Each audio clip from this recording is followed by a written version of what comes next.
इनमें से किस देश का ट्रैक्टर इस हार्वेस्टर को टोचन मुकाबले में हरा पाएगा? चलिए देखते हैं। नंबर 1 पर चाइना का ट्रैक्टर,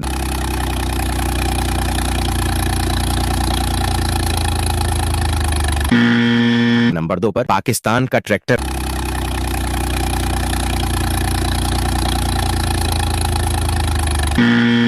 नंबर 3 पर इंडिया का ट्रैक्टर। ये ट्रैक्टर देखने से पहले अगर आप चाहते हैं इंडिया का ट्रैक्टर जीत जाए तो चैनल को सब्सक्राइब कर दो।